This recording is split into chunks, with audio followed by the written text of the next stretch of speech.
Gloria a Dios.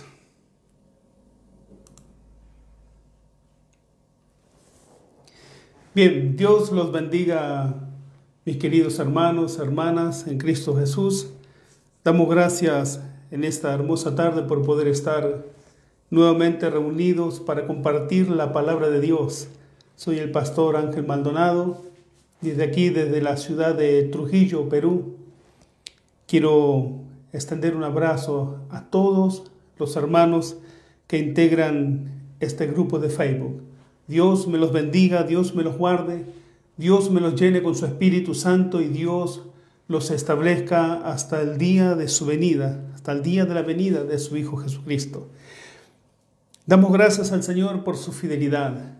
Gracias a Dios porque indigno éramos de tanto amor, de tanta misericordia y sin embargo, en la insondable voluntad de Dios quiso amarnos, quiso escogernos desde antes de la fundación del mundo, quiso salvarnos, quiso sellarnos con su Santo Espíritu para el día de la salvación. Quiso que seamos coherederos con Jesucristo de su reino. ¿Verdad? Qué privilegio, qué gran honor que tenemos de saber que Dios mismo nos escogió para heredar su reino. De lo profundo del abismo, del lodo cenagoso, nos sacó para ser príncipes y princesas de Dios y heredar su reino. De lo más sucio, de lo más vil de este mundo, nos rescató Dios para hacernos herederos de su reino, juntamente con su Hijo Jesús. Qué privilegio que tenemos. Tal vez muchos dicen simplemente, bueno, yo soy hijo de Dios, soy una hija de Dios, pero no tenemos una noción, un entendimiento de lo que eso significa, de ser hijos o hijas de Dios. No somos cualquier persona, aunque por fuera parecemos igual a todos, ¿verdad? Pero por dentro somos hijos e hijas de Dios. Bueno, también por fuera, ¿verdad? Pero somos una nación santa, real sacerdocio. ¿Para qué Dios nos trajo a su camino? Para anunciar las buenas nuevas de salvación. No nos trajo para disfrutar de las bendiciones que Él nos puede dar. No nos trajo a su camino para que disfrutemos de sus promesas.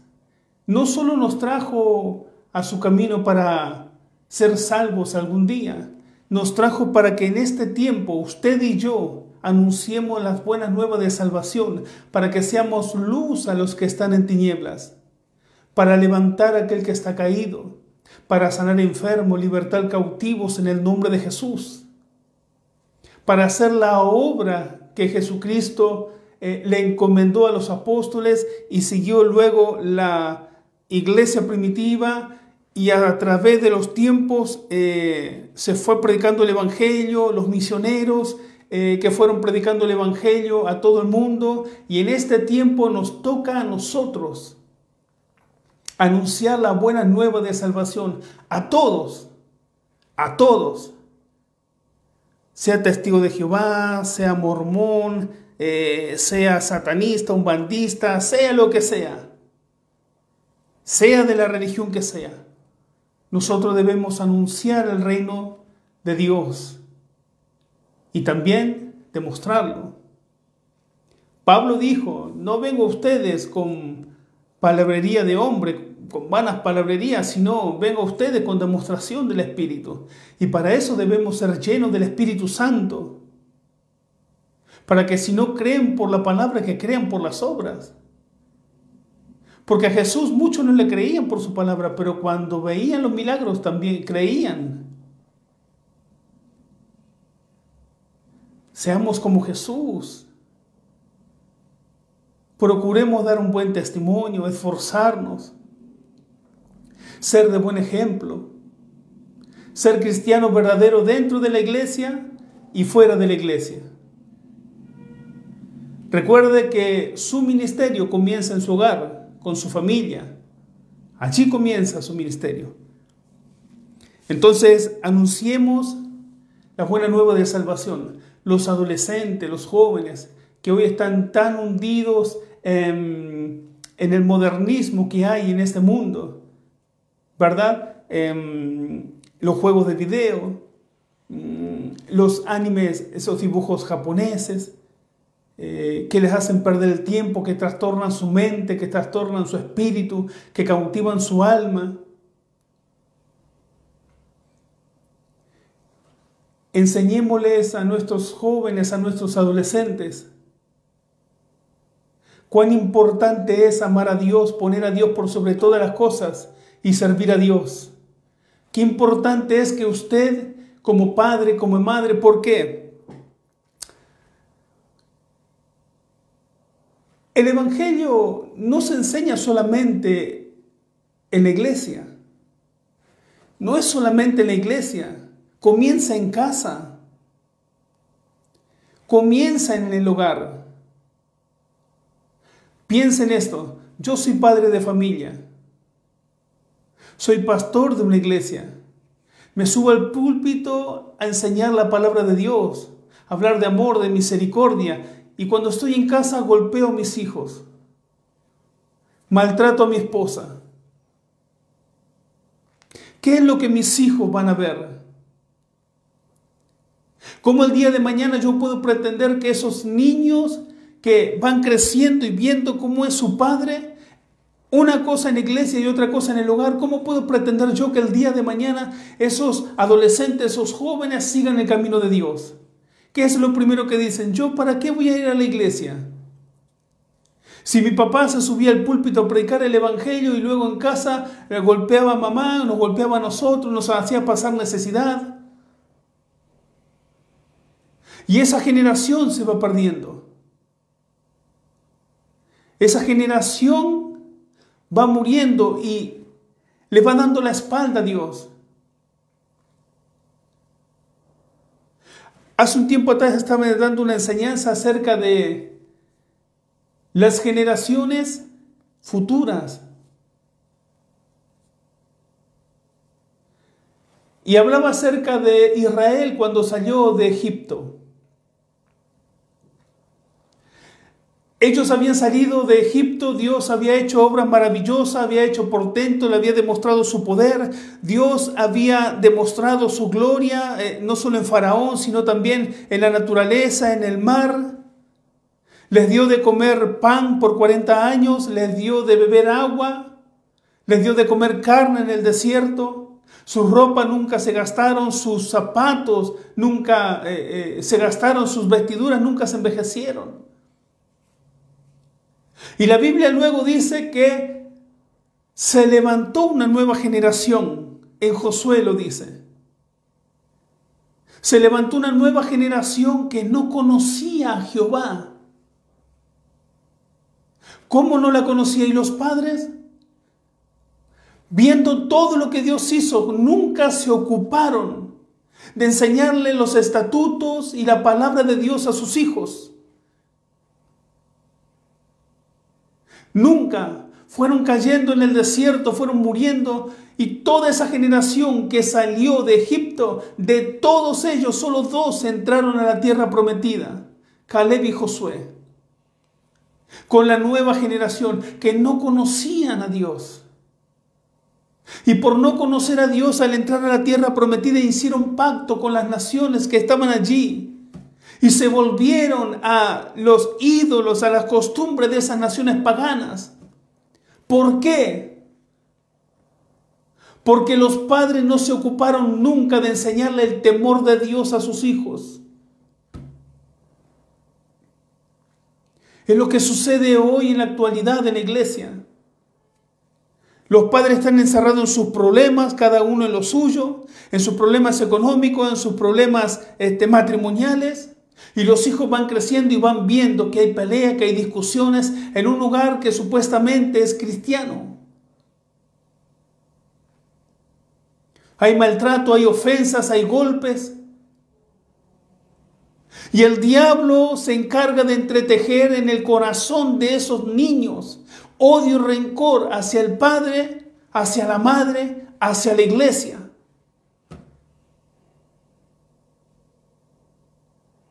Y si Dios no obra en esos corazones, ¿qué es lo que hacen esos jóvenes, esos adolescentes? Se vuelven al mundo. Si no miran a Dios, miran al mundo. Y cuando miran al mundo, le dan la espalda a Dios. Y las generaciones se van perdiendo. Y más que hoy están enseñando un evangelio light, un evangelio liviano, un evangelio que todo está bien. Si no ora, no importa. Jesús ya lo hizo todo por vos en la cruz. No necesitas orar, no necesitas ayunar, no necesitas vivir en santidad. Todo está bien. Mientras traiga tu dinero, todo está bien. Pactá, diezmá, ofrendá. Venía a cantar, venía a alabar, venía a saltar las luces. Te vamos a enseñar un evangelio diferente al que has oído toda tu vida. Y van a lugares donde emocionalmente se sienten bien, se sienten cómodos. La iglesia no es un lugar para que usted vaya y se siente incómodo, se siente cómodo. Si usted congrega en un lugar donde se siente cómodo, entonces está congregando en una iglesia donde no le están enseñando la sana doctrina. Porque el evangelio no es comodidad. Al contrario, el evangelio es incomodidad. Cuando el pastor le habla de que hay que santificarse, de que hay que obedecer, de que hay que sacrificarse, de esforzarse, de ser valiente, de ayunar, de hacer vigilia, de leer la palabra, de orar, de servir a Dios. A la carne no le gusta. Esto no me gusta. Esta iglesia no me gusta. Mejor me vuelvo a la que estaba allá, donde saltaba, donde aplaudía, donde todo está bien. Me he visto como quiero, voy cuando quiero. Nadie me dice nada. No saben que existo. Si voy, voy. Si no voy, nada. Se suben y te predican en el púlpito y te transquiversan la palabra, te cambian la palabra de una forma tan satánica, tan sutil. Y como dicen los italianos, tienen una parla, son tan buenos hablando que le terminan creyendo. Y no solamente arrastran a la juventud, a la adolescencia de ahora, sino familias enteras.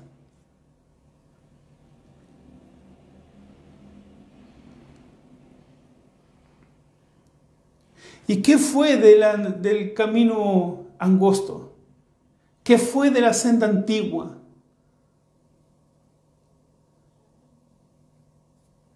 Por eso es tan importante dar un buen testimonio.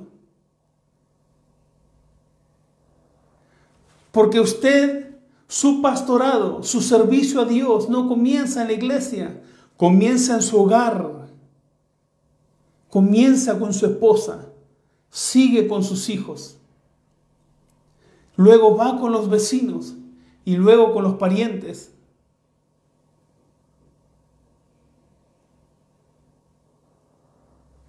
Yo conocí en Argentina un pastor que antes de levantar un obrero en la iglesia, lo primero que hacía es, hablaba con su esposa, con la esposa del que iba a ser levantado de obrero, y le preguntaba, hermana, claro, el esposo no sabía, ¿verdad? Hermana, ¿cómo es su esposo en su hogar? Y no me mienta porque Dios es testigo de lo que voy a decir, le decía. Bueno, mi esposo es así, es un buen hombre, trabaja, ama a Dios. La esposa daba un buen testimonio. Luego llamaba a los hijos, si eran grandecitos, ¿verdad? Le decía, niños, hijos, ¿y cómo se porta su papá con ustedes? Bien. ¿Y con su mamá cómo es? Les preguntaba. Y luego este pastor iba al barrio donde vivía este hermano, sin que él supiera. Golpeaba la mano de las casas de los vecinos y le preguntaba: buenas tardes, perdón que le moleste, soy el pastor de su vecino. Ah, sí, dígame. Quisiera saber cómo es su vecino, cómo se comporta. Y si ese vecino le daba un buen testimonio de él, entonces lo levantaba de obrero, y si no, no lo levantaba. Y hubo casos en que le preguntaba a la esposa, a los hijos, y era en la iglesia una cosa y en el hogar era otra cosa. Y luego se iba al barrio y preguntaba y le decía: no, ese es un desgraciado, maltrata a la esposa. El testimonio es importante, no solo en el hogar, no solo en la iglesia, sino en el hogar primeramente, en el barrio, cómo usted se conduce.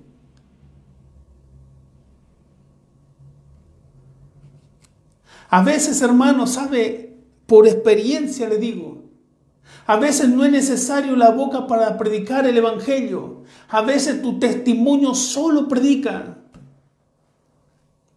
Tu andar predica. Yo recuerdo una tarde que iba para la iglesia, una mañana, con mi Biblia debajo del brazo. Y había un muchacho que jugaba de fútbol conmigo, que yo siempre pasaba por la vereda de la casa. Y él me veía pasar, me saludaba: hola. Y así de vez en cuando lo veía pasaba, lo saludaba: todo bien, ¿qué tal? Una tarde, una mañana me llamó. Y me dice: yo te conozco como vos eras cuando jugabas al fútbol con nosotros. Y yo veo tu cambio ahora, dice. Vos estás yendo a la iglesia que está enfrente de la cancha de fútbol, ¿verdad? Sí, yo también quiero ir. Y yo nunca le hablé del evangelio. Simplemente mi caminar, mi testimonio, ir y venir a la casa de Dios, los lunes, los martes, los jueves, los viernes, los sábados, los domingos. Mi saludo, que por más que él no era cristiano, yo lo saludaba igual y me paraba y hablaba con él. Eso era todo para que él pueda llegar al camino de Dios.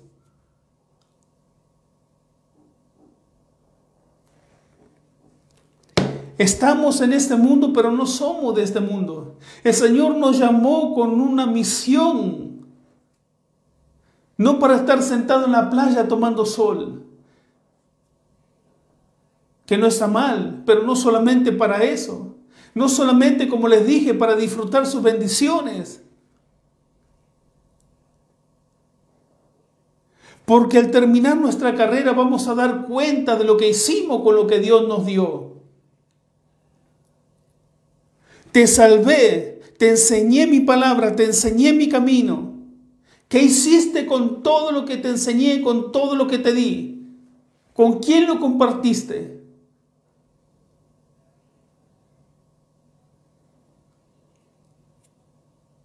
¿Sabe por qué en muchas ocasiones no somos bendecidos? ¿Quiere que le diga por qué en muchas ocasiones no somos bendecidos cuando necesitamos su bendición? Porque somos egoístas. Porque somos avaros. Porque Dios nos bendice, pero también nos da para compartir. Pero no lo hacemos. Acumulamos, queremos para nosotros, para nosotros, para nosotros.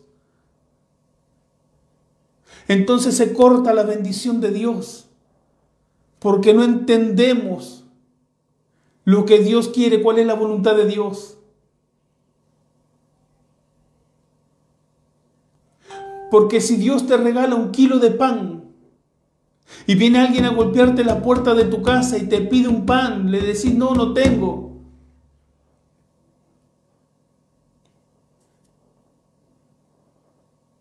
¿Cuántas unidades te entran en 1 kilo de pan? 8, 9, 10. ¿Qué te hace dar un pan? Y por negar esa bendición, Dios nos corta las bendiciones a nosotros. Cuando se hubiera dado ese pan, Dios te hubiera dado más. Queremos para nosotros, para nosotros, para nosotros. Así somos también con las buenas nuevas de salvación. No las compartimos con nadie. No le hablamos a nadie. Yo he conocido muchos cristianos que dicen, no, yo no hablo en el evangelio. No sea que sepan que soy cristiano y se burlen de mí.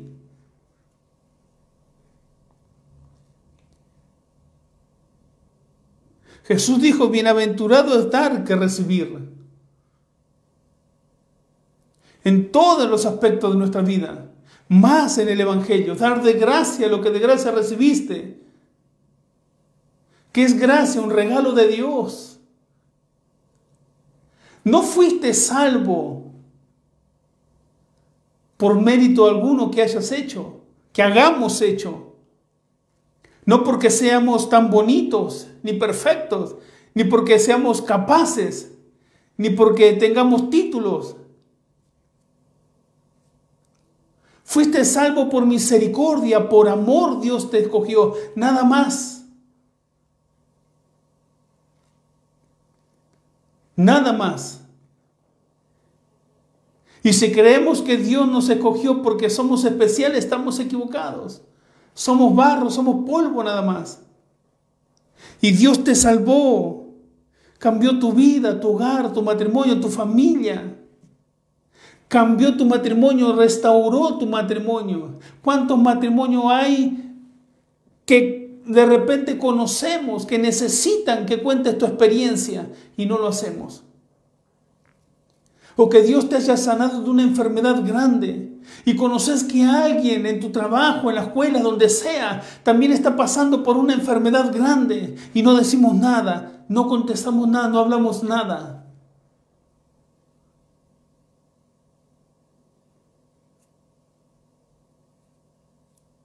Y Dios nos va a pedir cuenta. Y muchas veces se presenta la oportunidad de testificar. Porque vamos a almorzar a la casa de un amigo de repente que nos invita.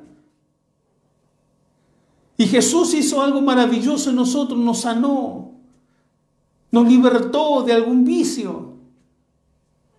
Y ese amigo abre el corazón justamente contigo. ¿Por qué no? Porque es Dios. Abre su corazón juntamente contigo, justo contigo. Y te dice, ¿sabes que estoy pasando problemas? Este vicio del cigarrillo no me deja vivir, se me va mi dinero. Y Jesús te hizo libre del vicio de las drogas o de cualquiera que sea. Y es tu oportunidad para testificarle de lo que Cristo hizo y no decimos nada. ¿Sabe lo que estamos haciendo? Estamos negando a Jesús. ¿Y qué fue lo que Cristo dijo? El que me niegue delante de los hombres, yo lo negaré delante de mi Padre. Y si cuando nos vayamos de este mundo, nos vamos al cielo muy contentos, creyendo que nos ganamos el cielo, y llegamos allá y Jesús nos dice, yo no te conozco, no sé quién sos. ¿Cómo que no, Señor? No, vos me negaste en este momento y Dios te va a mostrar el momento en que lo negaste. ¿De qué forma lo negaste? No hablando, no testificando en el momento que tenías que testificar de Él, hablar de Él, de su poder, de su amor, de que solo Él puede libertar el alma cautiva, de que solo Él puede sanar al enfermo, de que solo Él puede salvar, de que solo Él puede limpiar el pecado, que solo Él puede restaurar la vida, el hogar, el matrimonio, de que solo en Jesucristo hay salvación, hay perdón y vida eterna, y no lo hicimos.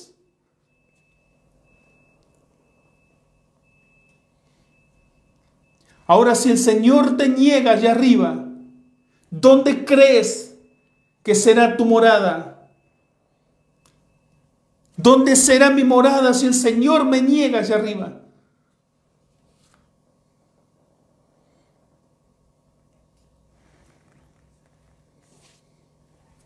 El Evangelio no es un juego. El Evangelio es maravilloso. Es maravilloso el Evangelio de Cristo. Y vivimos experiencias maravillosas.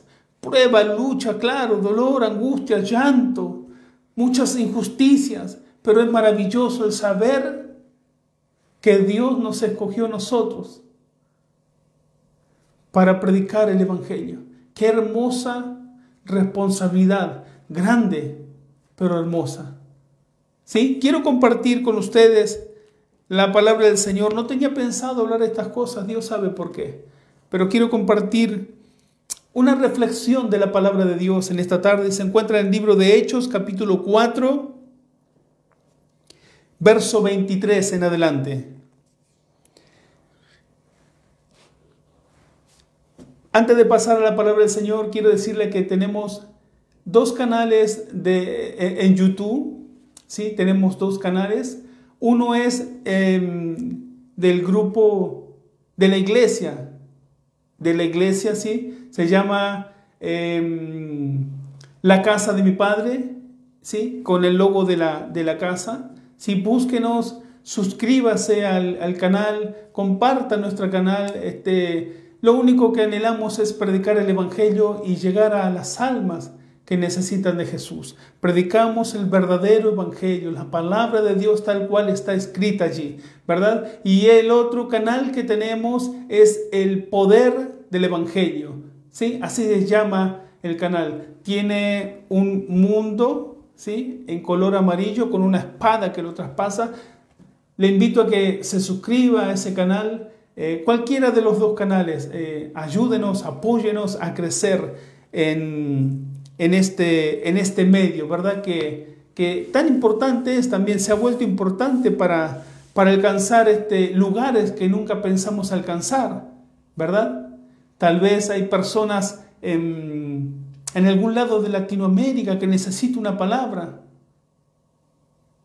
Y justo en este canal está la palabra que ellos necesitan. Dios sabe cómo obrar.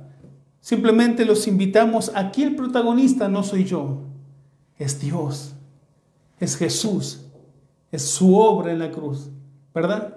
Entonces suscríbase a la casa de mi Padre y al canal El Poder del Evangelio. Los invitamos. Y también los invitamos a que usted pueda compartir este grupo, ¿sí? De Facebook con otros hermanos de otras iglesias, ¿verdad? Que quieran subir su contenido, sus prédicas.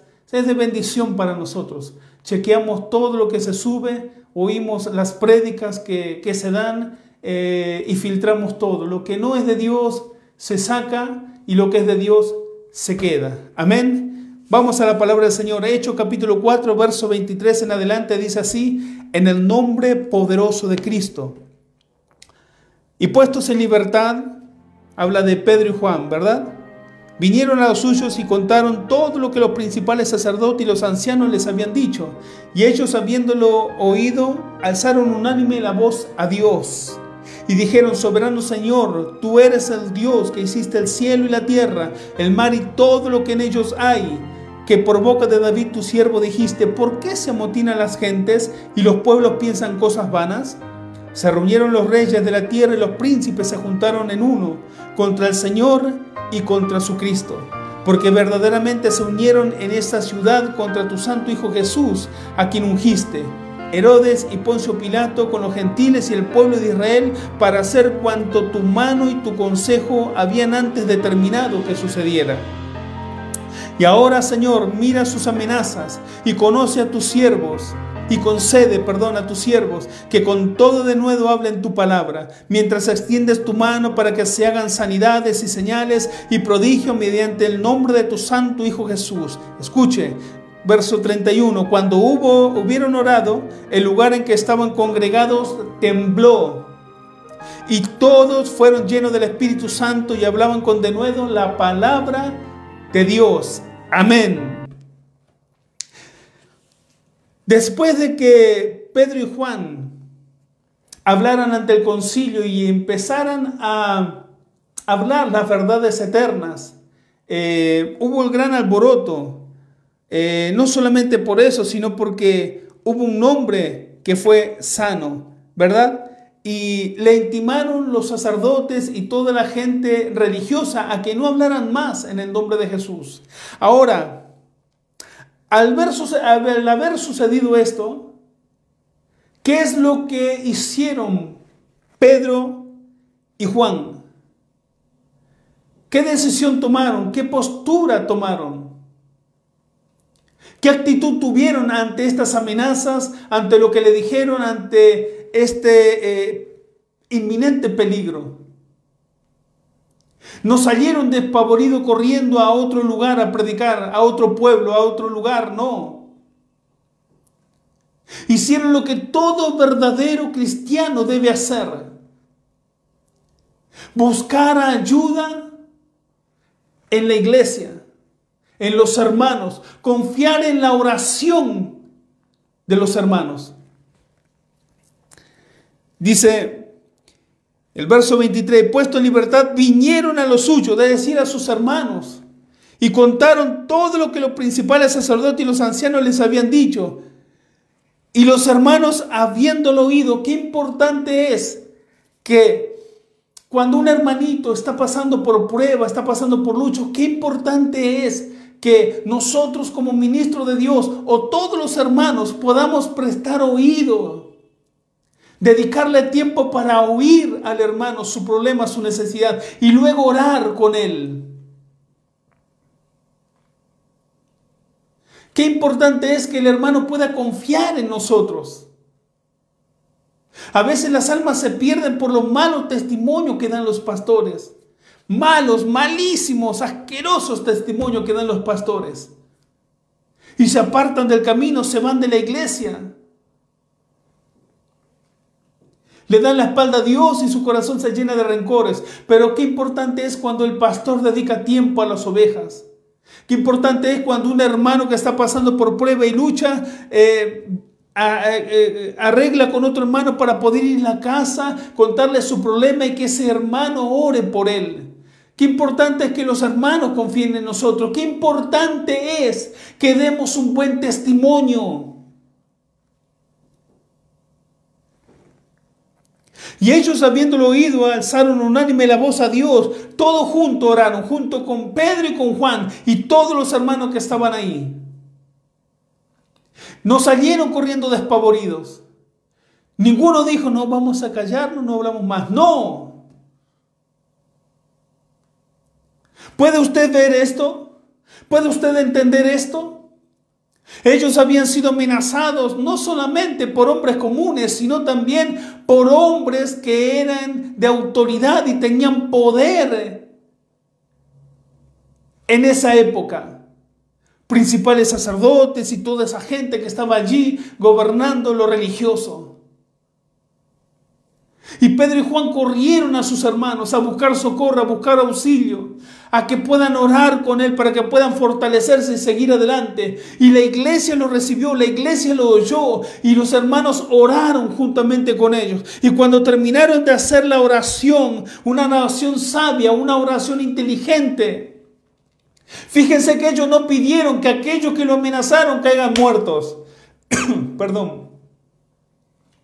No pidieron a Dios que aquellos que estaban amenazando a la palabra de Dios desaparecieran, cayeran fulminados. No. ¿Qué fue lo que pidieron? Valor, confianza.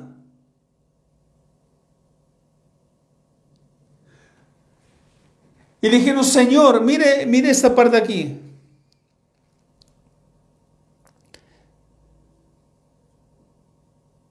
Soberano Señor, tú eres el Dios que hiciste el cielo y la tierra, el mar y todo lo que en ellos hay, que por boca de David tu siervo dijiste, ¿por qué se amotinan las gentes y los pueblos piensan cosas vanas? Se reunieron los reyes de la tierra y los príncipes se juntaron en uno, contra el Señor y contra su Cristo. Dice, para hacer cuanto tu mano y tu consejo habían antes determinado que sucediera, y ahora, Señor, mira. Aquí le está diciendo al Señor, le dicen, Señor, mira. Mira ahora sus amenazas. Nada más. Señor, mira sus amenazas. Mira lo que están diciendo. Tú que lo oyes todo, tú que lo ves todo, mira la actitud que ellos tienen frente a tu palabra.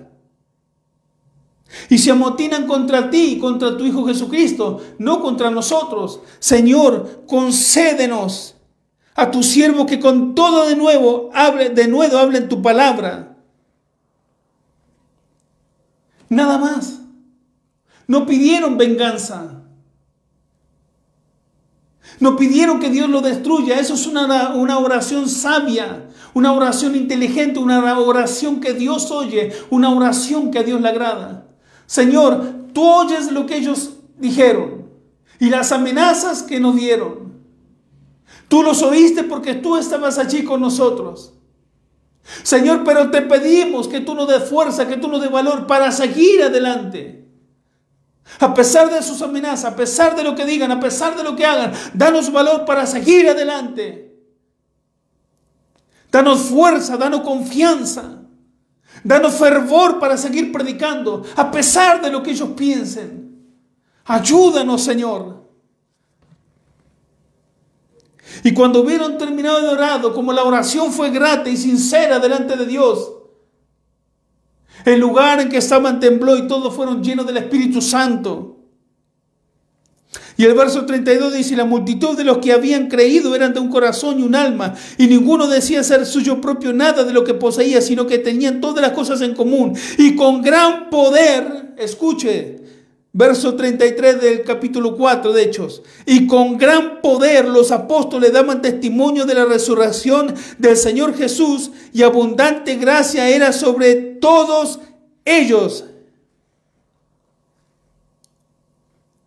Dios les dio poder, les dio más poder, más gracia para seguir predicando el Evangelio, y la multitud venían a Dios, conociendo la salvación en Cristo Jesús.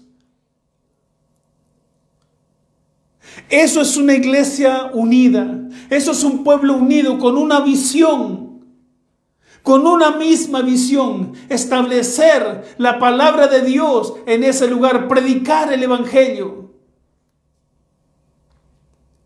No podemos decir establecer el reino, porque eso lo hace el Espíritu Santo. Nosotros no lo hacemos. Predicar el Evangelio en ese lugar. Predicar el reino de Jesucristo, la salvación, a Cristo crucificado. Esa era la visión que ellos tenían.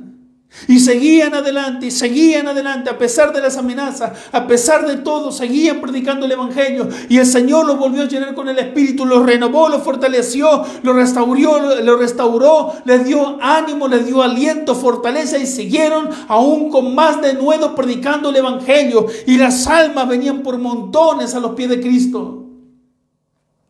Esa es la meta que la iglesia tiene que tener, pero una iglesia dividida no puede alcanzar tal avivamiento.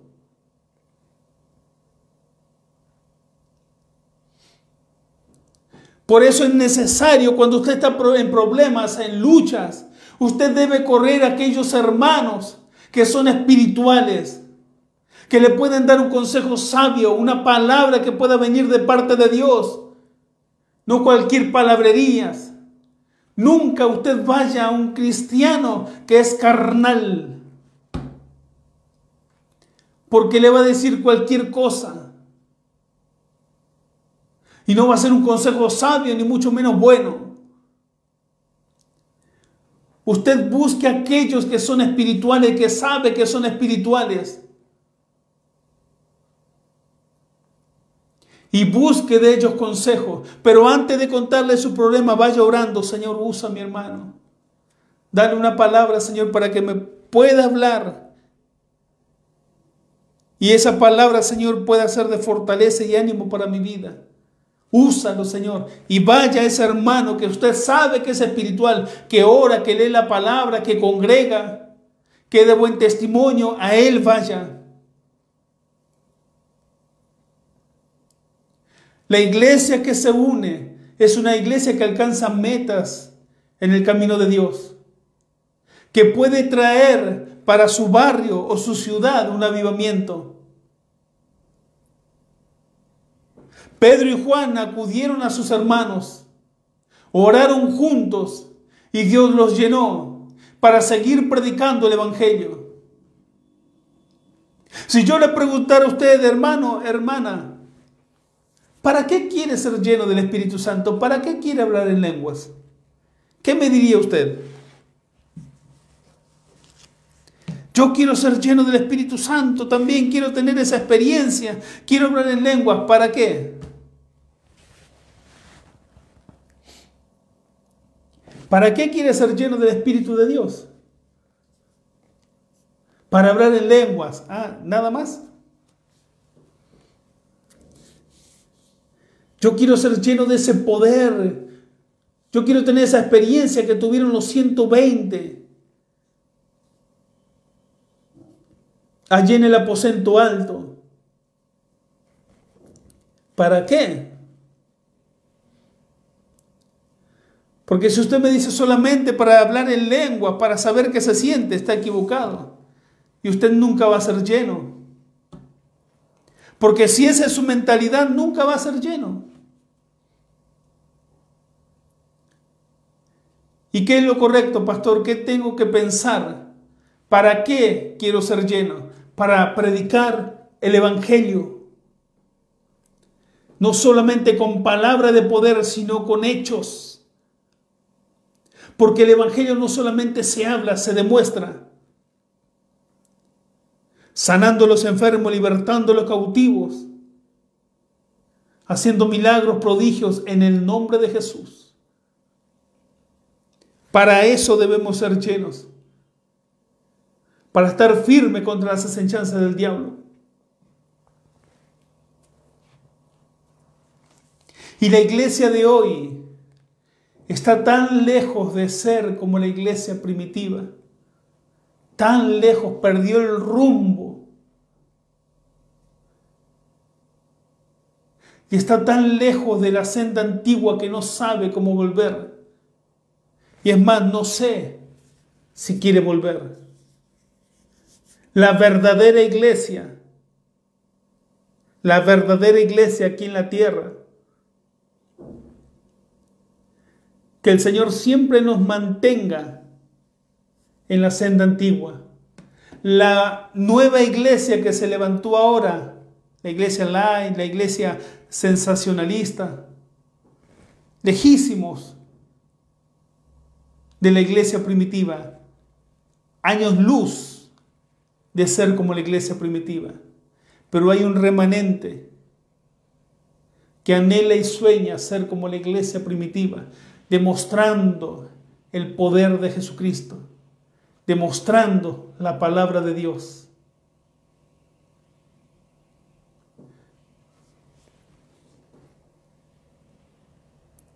Pidamos en estos tiempos difíciles, tiempos duros, pidámosle al Señor valor y confianza. Unámonos en oración. Si en una familia hay diferentes pensamientos, en una iglesia también lo hay. Pero debe haber un solo sentir.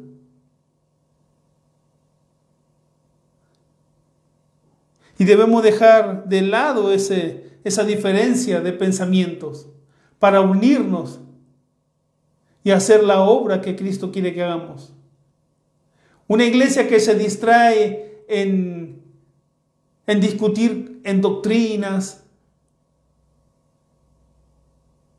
de qué color vamos a pintar la iglesia, cosas así, que es una iglesia que pierde el tiempo,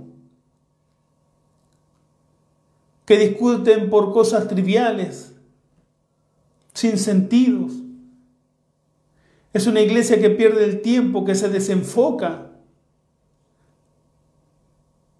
Es una iglesia que permite que el diablo los distraiga. Vamos a despertar del letargo para ser como era la iglesia primitiva. Porque el mismo Dios que los llenó a ellos también es nuestro Dios y nuestro Padre. No hay ninguna diferencia. Dispongamos el corazón para servir al Señor, para hacer luz en los que están en tinieblas. Hay una humanidad que está hundida en su pecado y necesitan oír las buenas nuevas de salvación que están en tus labios.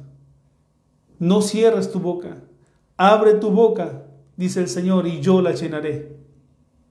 Dios te bendiga, Dios te guarde y será hasta la semana que viene en el nombre poderoso de Jesucristo. Amén.